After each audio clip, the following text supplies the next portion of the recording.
ஒரு மேடையில் நின்றுக்கிட்டு ஸ்டாலின் மாமா நல்லா இருக்கியா மாமா அப்படின்னு கேட்டா இது அசிங்கமா இல்லை? நம்ம தலைவர் மாமாவா, அவர் அந்த வேலை ஏதாவது செஞ்சிருக்கிறாரா அப்படின்னு திமுக காரன் எதிர்ப்பு தெரிவிச்சிருக்கணும். அவனுக்கு ரோசம் இல்லை. அரசியல் புரியுதல் இல்லாத கோமாளியாகத்தான் நான் நடிகர் விஜயை பார்க்கிறேன். பாரதிய ஜனதா கட்சி சொல்கிறது சப்கா சாத் சப்கா விகாஸ், எல்லோரையும் அரவணைத்து எல்லோருக்குமான வளர்ச்சி அப்படின்னா அது பாசிசம் கிடையாது. அதுதான் இந்த தேசத்தினுடைய யூனிட்டி இன் டைவர்சிட்டி அப்படின்னு சொல்வதற்கு அர்த்தம். பாசிசத்தை நடைமுறையில் நடத்தி காட்டுவது திமுக. அதை பேசுவதற்கு துப்பு இல்லாம திமுகவை பாய்சன், இங்க பாசிசம் சொல்றது எழுதி கொடுத்த ஸ்கிரிப்டை படிப்பதற்கு திரு விஜய் அவர்கள் சரியானவரை தவிர யதார்த்தத்தை பேசுவதற்கு அவருக்கு தெரியல. நீட் என்கிற தேர்வை மோடி அவர்கள் நிறுத்த முடியுமான்ற ஒரு புரிதல் இருக்கா இவருக்கு? அது உச்ச நீதிமன்றத்தின் தீர்ப்பின் அடிப்படையில் அனைத்து மாநிலங்களையும் இன்றைக்கு செயல்படுத்திக் கொண்டிருக்கிறதே தவிர திரு மோடி அவர்கள் நிறுத்துவதற்கு அதில் என்ன ஒரு விஷயமும் கிடையாது. இந்த அடிப்படை அறிவு கூட விஜய் அவர்களுக்கு இல்லை. கச்சத்தீவை நாங்க மீட்டு கொடுக்கிறோம், நீட்டுக்கு எங்ககிட்ட கோரிக்கை வைக்கிறீங்க. கோரிக்கை வைப்பதுதான் உங்கள் நோக்கம் என்றால் எதுக்கு அரசியல் கட்சி நீங்க ஆரம்பிச்சீங்க?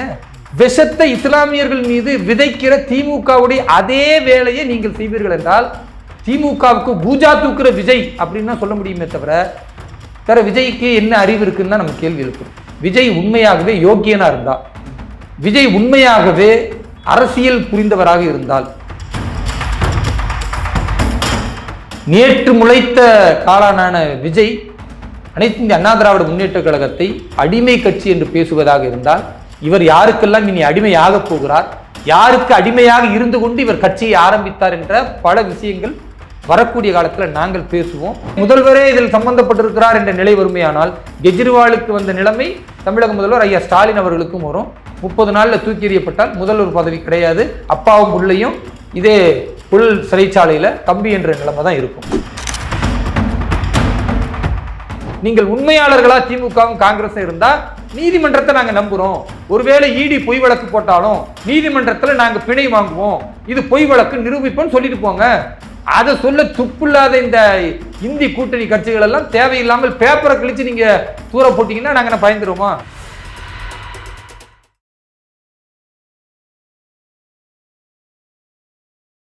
இளைய பாரத நேயர்களுக்கு வணக்கம். இன்னைக்கு நம்ம நேர்களில் நம்ம சிறப்பு விருந்தினர் பாஜகவின் தேசிய செயலாளர் சிறுபான்மையினர் அணியைச் சேர்ந்த நம்ம வேலூர் இப்ராஹிம் சார் அவர்கள் தான். சார் வணக்கம் சார். வாழ்க வளமுடன். என்ன சார், நேற்றுக்கு விஜய் அவர்கள் மாநாட்டில் மோடிஜி அவர்களே அப்படின்ட்டு நிறைய கோரிக்கைகள் வச்சிருக்காரு சார். அதாவது கச்சத்தீவை மீட்டு கொடுங்க, அதுக்கப்புறம் நீட்டை ஒழிங்க, அதுக்கப்புறம் இந்த கள்ள கூட்டணிலாம் வச்சுட்டு இங்கே பாசிசத்தை கொண்டாடாதீங்க நீங்கள், அந்த மாதிரி பல குற்றச்சாட்டுகளை வச்சிருக்காரு சார். எந்த மாதிரி விஷயங்கள்லாம் நீங்கள் பார்க்குறீங்க? இதெல்லாம் அரசியல் புரியுதல் இல்லாத கோமாளியாகத்தான் நான் நடிகர் விஜயை பார்க்கிறேன் சார். கோமாளி பார்க்க வாச 10 லட்சம் பேர் வந்தாங்க. அப்புறம் நடிகர்களை பார்க்க மக்கள் திரள்வது இயல்பு, ஆனா அது ஓட்டாக மாறுமா என்பது தேர்தல் வெற்றிக்கு பிறகுதான் தெரியும். நடிகர் விஜய் அவர்கள் பாசிச பாஜக அப்படின்னு சொல்றாரு. பாசிசம்னா என்ன? ஒன்றை ஆதரித்து மற்ற அனைத்தையும் எதிர்ப்பது, இதுக்கு பேர் பாசிசம். திரு நரேந்திர மோடி அவர்கள் யாரை ஆதரித்து யாருக்கு எதிராக பெரிய அளவிற்கு ஒரு அழிவு பாதையை உருவாக்கினார்? அப்படி எதுவுமே நீங்க பார்க்க முடியாது. அவரோட குற்றச்சாட்டு என்ன, ஹிந்துக்களுக்கு பண்ணிட்டு முஸ்லீம்களுக்கு நீ எதுவுமே பண்ண மாட்டீங்க. அதுதான் நான் சொல்ல வரேன். முதல்ல திரு விஜய் அவர்கள் பாசிசம் அப்படின்னு பாரதிய ஜனதா கட்சி பேசுறாரு. பாரதிய ஜனதா கட்சி சொல்கிறது சப்கா சாத் சப்கா விகாஸ், எல்லோரையும் அரவணைத்து எல்லோருக்குமான வளர்ச்சி அப்படின்னா அது பாசிசம் கிடையாது. அதுதான் இந்த தேசத்தினுடைய யூனிட்டி இன் டைவர்சிட்டி அப்படின்னு சொல்வதற்கு அர்த்தம். வேற்றுமையில் ஒற்றுமை, அதை தான் நாங்க சொல்றோம். பாசிசத்தை யார் சொல்றா? திமுக சொல்லுகிறது. எங்கள் கட்சியில் 85% இந்துக்கள் இருக்கிறார்கள், இதுக்கு பேர் பாசிசம். பிராமணர்களுடைய அந்த பூணூலை அறுப்பது, பிராமணர்களுடைய குடுமையை அறுப்பது, அதை மகிழ்ச்சியாக கொண்டாடுவது, இது பேர் பாசிசம். ஹிந்து மதத்தினர் நம்பக்கூடிய தெய்வ நம்பிக்கைகளை தொடர்ந்து ஒரு மதத்தின் நம்பிக்கையை இழிவுபடுத்தி கிறிஸ்துவ மதத்தில் உள்ளவர்களையும் இஸ்லாமிய மதத்தில் உள்ளவர்களுடைய நம்பிக்கையை புகழ்பாடுவது, இதுக்கு பேர் பாசிசம். பாசிசத்தை நடைமுறையில் நடத்தி காட்டுவது திமுக. அதை பேசுவதற்கு துப்பு இல்லாம திமுகவை பாய்சன், இங்க பாசிசம் சொல்றது எழுதி கொடுத்த ஸ்கிரிப்டை படிப்பதற்கு திரு விஜய் அவர்கள் சரியானவரை தவிர யதார்த்தத்தை பேசுவதற்கு அவருக்கு தெரியல. ரெண்டாவது, அரசியல் புரிதலும் வரலாறும் திரு விஜய் அவர்களுக்கு தெரியல. அதனால தான் நீங்கள் மோடி அவர்களே நீட்டை உடனடியாக நிறுத்துங்கன்னு சொல்றாரு. நீட் என்கிற தேர்வை மோடி அவர்கள் நிறுத்த முடியுமான்ற ஒரு புரிதல் இருக்கா இவருக்கு? அது உச்ச நீதிமன்றத்தின் தீர்ப்பின் அடிப்படையில் அனைத்து மாநிலங்களையும் இன்றைக்கு செயல்படுத்திக் கொண்டிருக்கிறதே தவிர திரு மோடி அவர்கள் நிறுத்துவதற்கு அதில் என்ன ஒரு விஷயமும் கிடையாது. இந்த அடிப்படை அறிவு கூட விஜய் அவர்களுக்கு இல்லை. ரெண்டாவது, கச்சத்தீவை நீங்கள் மீட்டுக் கொடுங்கள் சொல்றாரு. ஒன்றை மீட்டுக் கொடுங்கள் என்றால் அதை யார் கொடுத்தான்னு விஜய் பேசியிருக்கணுமா இல்லையா? காங்கிரஸ் கைவர்கள் தானே கொடுத்தாங்க. அதை ஏன் விஜய் பேசல? ஏன்னா உள்ளூர் அவருக்கு காங்கிரஸ் எப்படியாவது நம்மை அழைத்து விடாதா, இல்ல அவர்கள் நம்மோடு சேர்ந்து விட மாட்டீர்களா என்ற ஒரு அற்ப ஆசை இருக்கு. அதனால காங்கிரஸை தாக்கக்கூடாது. திமுகவையாக அதில் தாக்க முடியுமா? திமுகவை தாக்கினா ஆட்டோமேட்டிக்கா காங்கிரஸ் கூட்டணியில் இருக்கு, காங்கிரஸ் எதிர்த்து பேசும். அதனால கச்சத்தீவை நீங்கள் மீட்டு கொடுங்கன்னா, கச்சத்தீவை நாங்க மீட்டு கொடுக்கிறோம். நீட்டுக்கு எங்ககிட்ட கோரிக்கை வைக்கிறீங்க, கோரிக்கை வைப்பதுதான் உங்கள் நோக்கம் என்றால் எதுக்கு அரசியல் கட்சி நீங்க ஆரம்பிச்சீங்க? எதுக்கு நீங்க அந்த கோரிக்கையை வைப்பதற்கு முன்னால் இந்த இழப்பை யார் செய்தார்களோ அந்த காங்கிரஸை திட்டுவதற்கு திராணி இல்லாமல் ஏன் முனைமழுங்கி ஏன் போகிறீர்கள்? இந்த கேள்விக்கு அவரால் பதில் சொல்ல முடியல. அதை விட கொடுமை, அவர் சொல்றாரு, மூன்றாவது முறையாக உங்களை ஆட்சியில் மக்கள் அமர்த்தி இருக்கிறார்கள். அது எதுக்கு? ஒட்டுமொத்த மக்களுக்கு சேவை செய்யவா அல்லது இஸ்லாமிய நண்பர்களையும் இஸ்லாமிய தோழர்களுக்கு எதிராக சதி செய்யவான்னு ஒரு மிகப்பெரிய குற்றச்சாட்டை வைக்கிறார். விஜய் உண்மையாகவே யோக்கியனா இருந்தா, விஜய் உண்மையாகவே அரசியல் புரிந்தவராக இருந்தால் என்ன நடக்கணும்? எதுல மோடி அவர்கள் இஸ்லாமியர்களுக்கு சதி செய்தார் அப்படின்னு பேசி இருக்கணும். எதையுமே பேசாம பொத்தாம் பொதுவாக விஷத்தை இஸ்லாமியர்கள் மீது விதைக்கிற திமுகவுடைய அதே வேலையை நீங்கள் செய்வீர்கள் என்றால் திமுகவுக்கு கூஜா தூக்குற விஜய் அப்படின்னு தான் சொல்ல முடியுமே தவிர வேற விஜய்க்கு என்ன அறிவு இருக்குன்னு தான் நம்ம கேள்வி எழுப்புறோம். விஜய் உண்மையாகவே இஸ்லாமியர்கள் மீது நலன் அந்த நம்பிக்கையில தான் அவர் பேசி இருப்பாரே. ஆனால் மோடி அவர்கள் இந்தந்த விஷயத்தில் இஸ்லாமியர்களுக்கு சதி செய்திருக்கிறார் அப்படின்னு அவர் பட்டியல் எடுக்கும், அதுக்கு பதில் சொல்லலாம். பொத்தாம் பொதுவா சொல்றதா இருந்தா அப்ப நாங்க கூட நிறைய சொல்லலாம். விஜய் அவர்களுக்கு இப்போ நிறைய பேர் பேசுறாங்க, பல பெண்கள் பல நடிகைகளோடு தொடர்பு இருக்குன்னு, அதை பொத்தாம் பொதுவா நாங்க பேசிட்டு போக முடியுமா? அது நாகரிகம் கிடையாது. விஜய் அவர்கள் பணம் பயங்கரமா சேர்த்து வைத்திருக்கிறார், கூடுதலாக இன்னும் பணத்தாசையின் அடிப்படையில தான் அரசியலுக்கு வந்திருக்கிறார், அவருக்கு நிறைய மிஷினரிகள் பணம் கொடுத்து கொண்டிருக்கிறார்கள் அப்படின்னு நிறைய பேர் பேசுறாங்க. அதை இல்லாம நாங்க பேசிட முடியும்? அப்படி பேச மாட்டோம். அரசியல் என்பது ஒரு குற்றச்சாட்டை நீங்கள் சொல்லுவதாக இருந்தால் அந்த குற்றச்சாட்டிற்கான காரணத்தை சொல்லணும். இஸ்லாமியர்களுக்கு எதிராக மோடி அவர்கள் ஒரு பெரிய துவேஷத்தை அல்லது மிகப்பெரிய சதியை செய்திருக்கிறார்னு விஜய் அவர்கள் குற்றச்சாட்டு சொல்கிறார்கள் என்றால் என்ன சதி செய்தார் இஸ்லாமியர்களுக்கு எதிரான நீ பேசு.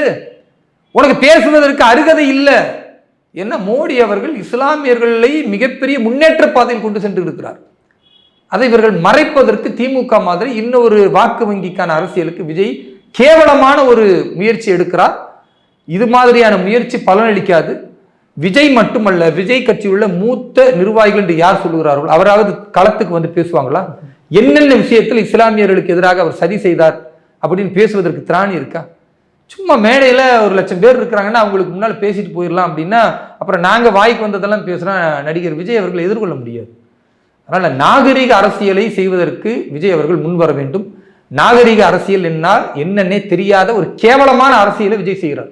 இன்னொன்று சொல்றேன், எங்களுக்கும் நாங்கள் எதிர்க்கிற திமுகவிற்கு மத்தியில் நிறைய கருத்து வேறுபாடுகள் இருக்கிறது. சித்தாந்த ரீதியான மிகப்பெரிய எதிர்ப்பு மனநிலையில் நாங்கள் இருக்கிறோம். அதே நேரத்தில் திரு ஸ்டாலின் அவர்களை மரியாதை குறைதான் நாங்கள் எங்கேயுமே பேசுனதில்லை. ஆனால் ஒரு மேடையில் நின்றுக்கிட்டு ஸ்டாலின் மாமா நல்லா இருக்கியா மாமா அப்படின்னு கேட்டா இது அசிங்கமா இல்லை?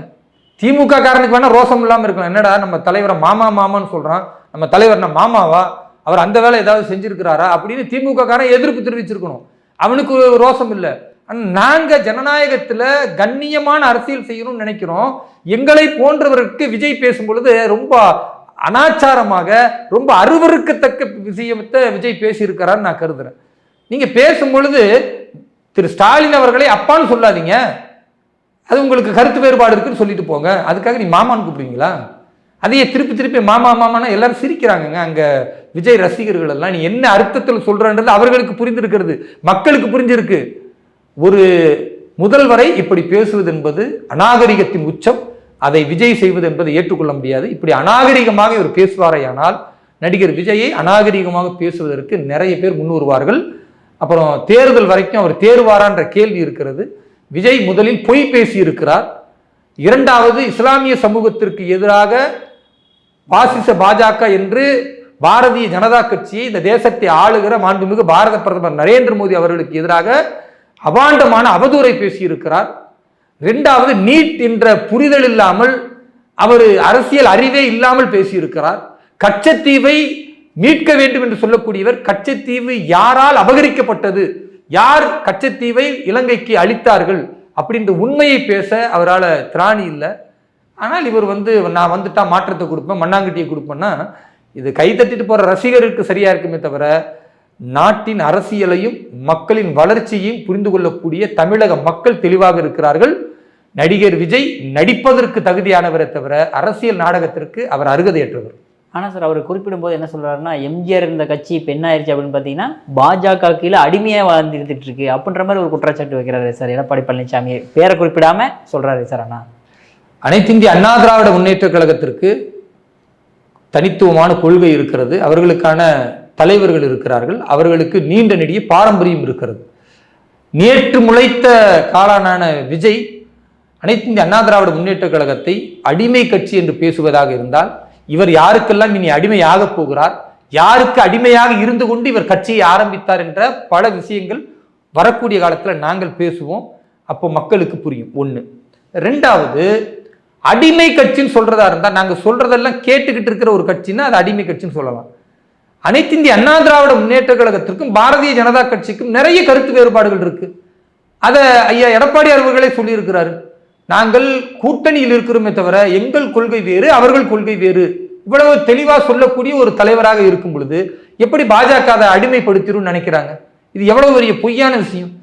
கூட்டத்துல கோஷம் எழுப்புவதற்கும் மக்களை ஆரவாரப்படுத்துவதற்கும் அவதூறுகளை பேசுவதுதான் விஜய் அவர்களுக்கு தெரியும்னா அதுதான் அவர் அரசியல் என்று நினைத்தால் இனி களத்தில் அவர் சந்திக்கும் பொழுது அவருக்கான பதிலடியை பாரதிய ஜனதா கட்சி பகிரங்கமா கொடுப்போம். தாங்க முடியாமல் தள்ளாடி போவார்கள், வீழ்ந்து போவார்கள். இந்த இருக்கிற சில்லு வண்டுகளை போன்றுதான் விஜயுடைய பேச்சுக்களை பார்க்கிறோமே தவிர ஒரு சிறந்த தலைவருக்கான பேச்சாக இல்லை. அவர் தன்னை மாற்றிக்கொள்ள வேண்டும் அல்லது மாற்றிக்கொள்வதற்கான முயற்சியாவது எடுக்கணும், இல்லைன்னா அவர் மாற்றப்படுவார் என்கிற விஷயத்தை நம்ம சொல்றோம். ஓகே சார், அடுத்ததாக பார்த்தோம்னா நம்ம அமித்ஷா கொண்டு வந்த அதிரடியான ஒரு 3 பில் கொண்டாந்தாரு சார். அது ஒரு பில் படிக்கும் போதே கிழிச்சு அவருக்கு முன்னாடியே தூக்கி போடுற அளவுக்கு கொண்டாந்துருக்காரு. அதாவது 30 நாள் சிறையில் இருந்தீங்க அப்படின்னா அது பிஎம்மாக இருந்தாலும் சரி, சிஎம்மாக இருந்தாலும் சரி, பதவி விலகணும் அப்படின்ட்டு எதற்காக ஆப்போசிஷன் அந்த அளவுக்கு குதிக்கிறாங்க? ஜனநாயகத்தில் எந்த கட்சியும் நிரந்தரமாக ஆட்சியில் இருக்கும் அப்படின்னு சொல்லவே முடியாது. அதுதான் ஜனநாயகம். மக்கள் விரும்பக்கூடிய கட்சிகளை தேர்ந்தெடுப்பாங்க. இன்றைக்கு பாரதிய ஜனதா கட்சி ஆட்சியில் மத்தியில் இருக்கிறது.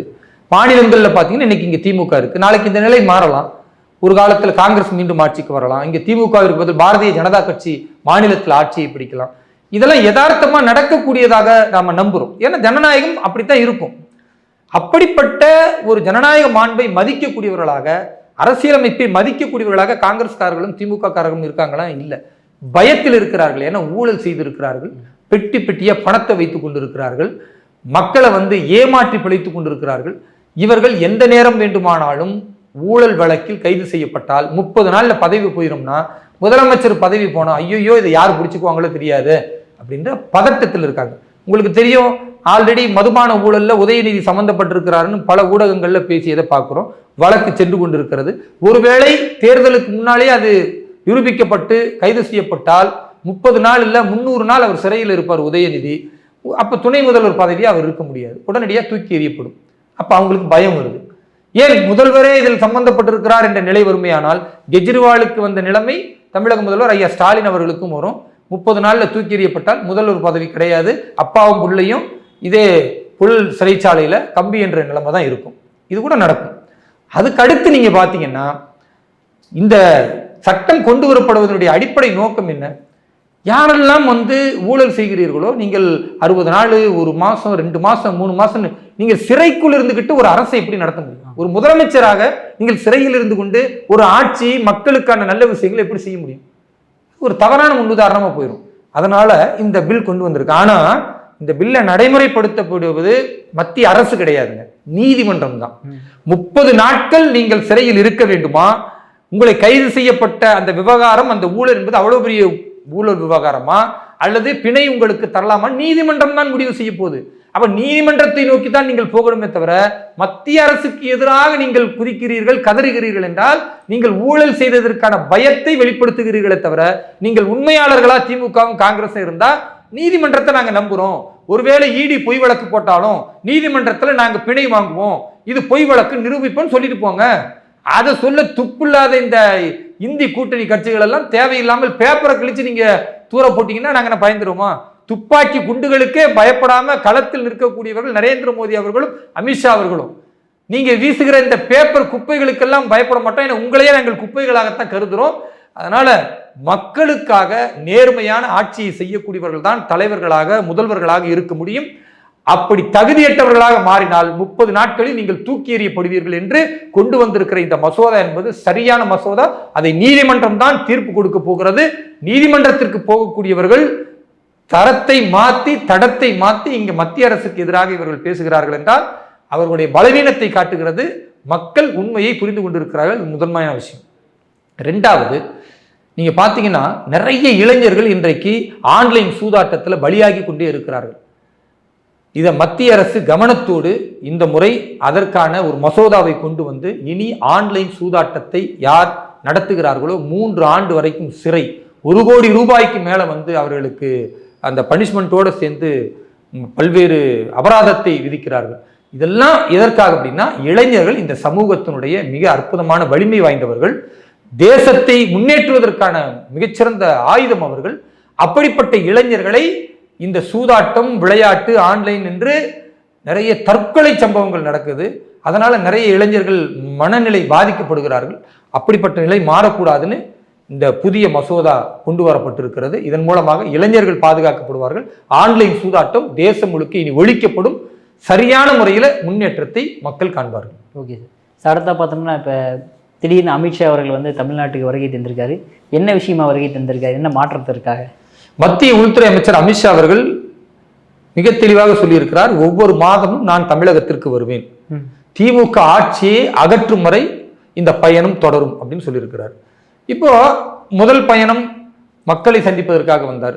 இரண்டாவது பயணம் பூத் கமிட்டியில் உள்ள நிர்வாகிகளை ஒரு 28-30 சட்டமன்றத்தினுடைய அந்த தொகுதியில் உள்ளவர்கள் அவர்களை சந்தித்து அவர்களிடத்தில் பேசுவது, இப்படி தமிழகம் முழுக்க நடப்போது முதல் மாநாடாக அதை திருநெல்வேலியில் ஆரம்பித்திருக்கிறோம்.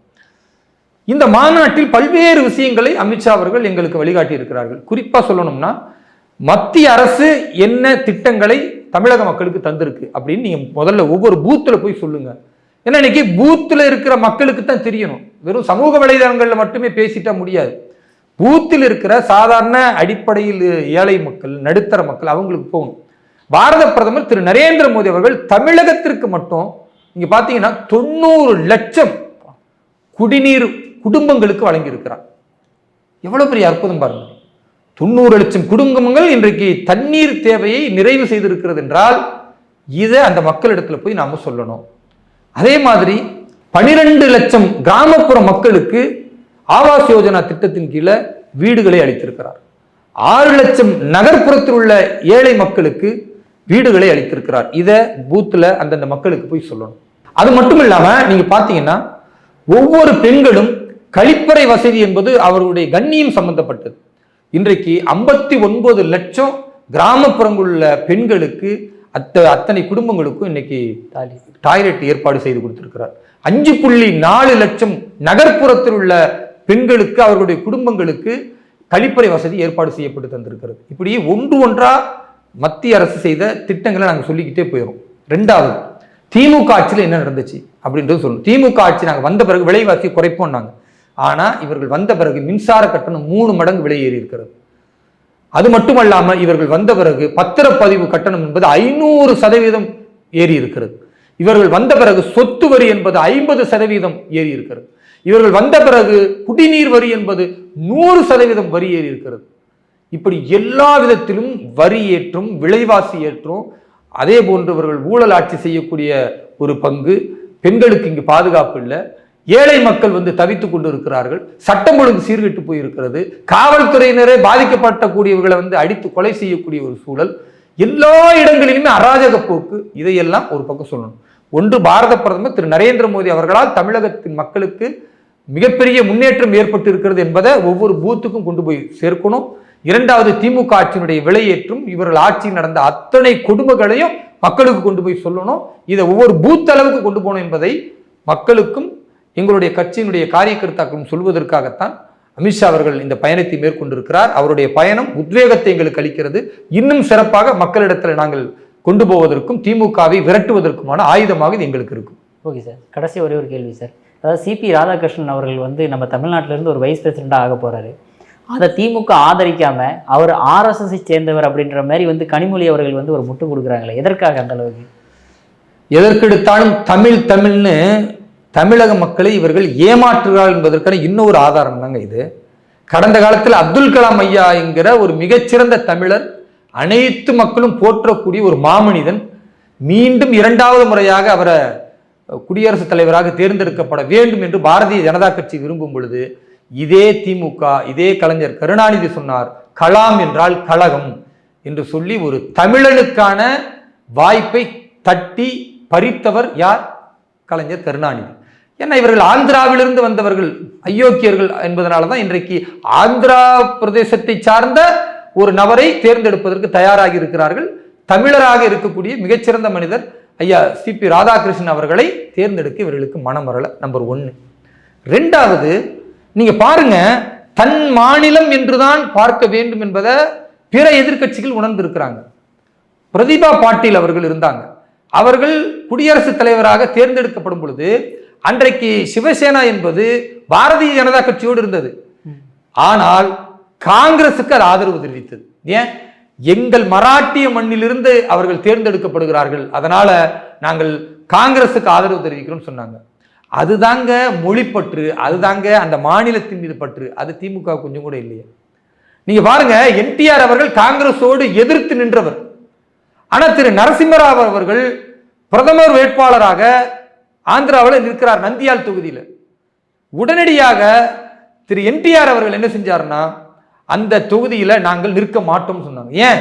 எங்கள் மண்ணின் மகன், இது எங்களுக்கான மிகப்பெரிய மரியாதை. ஆந்திர பிரதேசத்திலிருந்து ஒரு பிரதமர் போகிறார் என்றால் அவர் தேர்தலில் நிற்கும் பொழுது நாங்கள் எதிர்த்து நிற்க மாட்டோம்னு சொன்னாங்கன்னா, அது அந்த மாநிலத்தின் மீது உள்ள பற்று. அந்த மாநிலத்திலிருந்து தேர்ந்தெடுக்கக்கூடிய உயர் பதவியை ஒருத்தர் அடைகிறார்னா அது வந்து அளப்பரிய ஒரு மாநிலத்தில் அந்த மக்கள் மீது அவர்கள் வைத்திருக்கிற ஆட்சியின் மீது உள்ள பற்றுன்னு பார்க்கணும். அதெல்லாம் திமுகவுக்கு கிடையாது. வாயளவில் தமிழை பேசுவார்கள், ஆனால் இவர்கள் மக்களை தமிழாலேயே கொள்ளுவதற்கு முயற்சி செய்கிறார்கள். திரு சிபி ராதாகிருஷ்ணன் அவர்கள் மிகச்சிறந்த மனிதர், குடியரசுத் தலைவராகவும் வருவதற்கான எல்லா சாத்தியக்கூறுகளும் அவருக்கு இருக்கிறது. இன்றைக்கு துணை குடியரசுத் தலைவராக அவர் வரும் பொழுது தமிழகமே பெருமை கொள்கிறது. திமுக இதிலிருந்து விலகி நிற்கிறது என்றால் விலகி நிற்கக்கூடியவர்களை விரட்டி அடிக்கக்கூடிய வேலையை நிச்சயமாக தமிழக மக்கள் பார்ப்பார்கள். சார், அடுத்த பார்த்தோம்னா நம்ம ராகுல் காந்தி அவர்கள் எல்லா மேலேயும் கருணை காட்டுறவர். இப்போ ஸ்ட்ரீட் டாக்ஸ், அதாவது தெருநாய்கள் மேலேயும் கருணை காட்ட ஆரம்பிச்சிருக்காரு. அந்த தரப்பை எப்படி பார்க்குறீங்க? நீ ஒரு பக்கம் வந்து அதை காப்பாற்றணுன்ற மாதிரி இருக்காங்க, இன்னொரு பக்கம் ஏன் உங்கள் வீட்டு பிள்ளையை கடிச்சா உங்களுக்கு தெரியாத அதோட வேதனை அப்படின்ற மாதிரியும் பேசுகிறாங்க. அதை பற்றி நீங்கள் என்ன நினைக்கிறீங்க? தெருநாய்களின் மீது கவலைப்படக்கூடிய ராகுல் காந்தி தெருவில் நடந்து போறவர் கிடையாது. அதனால தான் திருநாடுகளை வந்து நீங்கள் அகற்றணும்னு கருணையற்ற முறையில் பேசுகிறீர்களே அப்படின்னு நினைக்கிறாரு. சிறு பிள்ளைகளை எல்லாம் இன்றைக்கு திருநாய்கள் கடித்து எத்தனை குழந்தைகள் இறந்து போகுது. எவ்வளவு பேர் வந்து இன்றைக்கு திருநாய் கடியினால தினம்தோறும் மருத்துவமனையில் வந்து அந்த ரேபிஸ் இன்ஜெக்ஷன் போட்டுக்கிட்டு இருக்கிறாங்க. நீங்க பார்த்தீங்கன்னா ஒரு ஆண்டில் 4,10,000 பேர் திருநாய்கள் கடித்திருக்கிறது. திருநாய்கள் கடிப்பது மூலம் நூற்றுக்கணக்கான பேர் இறந்து போயிருக்கிறார்கள். தெருநாய் கடியின் மூலமாக இன்றைக்கு 8,000 கோடி ரூபாய்க்கு மேல அந்த மருந்து விற்பனை என்கிற ஒரு மாஃபியா நடந்து கொண்டிருக்கிறது. இது இன்னும் அதிகமாகும்.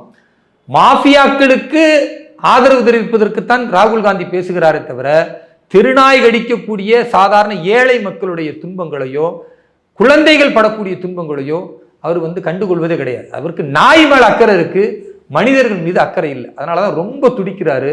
ஒரு முறை தெருக்கல்ல இறங்கி பாதுகாப்பு கவசம் இல்லாம அவர் வந்தார்னா, அவரை ஒரு திருநாய் கடிச்சிச்சுன்னா அப்ப சொல்லுவாரு, ஐயோ திருநாய் கடிக்கிறத கருணை காட்ட முடியாது, இதுக்கு கட்டுப்பாடு தேவைன்னு.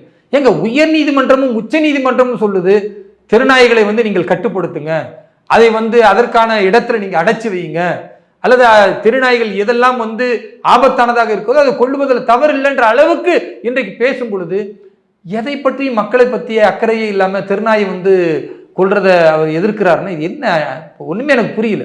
அப்போ மக்களுடைய உணர்வு, அடித்தட்டு மக்களுடைய அந்த தேவை எதையும் தெரியாத வழக்கம் போல பணக்கார குடும்பத்திலிருந்து வந்ததுனால, அவர் பங்களாவில் இருந்ததுனால, தெருநாய் கடியை வாங்காததுனால ராகுல் காந்தி தெருநாய்க்கு ஆதரவாக பேசுகிறார். எல்லா நாய்களையும் கொல்ல வேண்டும் என்று சொல்லவில்லை. ஆனால் தெருநாய்களுக்கு ஒரு சரியான தீர்வு ஏற்படாவிட்டால் அது மிகப்பெரிய ஆபத்தை நோக்கி போவோம். குழந்தைகளும் அதே போன்று பெரியவர்களும் முதியவர்களும் தொடர்ந்து நாய்க்கடிப்பட்டு இன்றைக்கு மருத்துவமனையில் இருக்கிற அந்த கொடூரம் நடக்கப்படாமல் இருக்கணும்னா தெருநாய்களையும் ஒழிக்க வேண்டும், சேர்த்து திரு ராகுல் காந்தியும் ஒழிக்க வேண்டும். Okay sir. சார், உங்கள் அற்புதமான கருத்தை லேபர் பார்த்ததற்கு மிக்க நன்றி சார். நன்றி, வாழ்த்துக்கள்.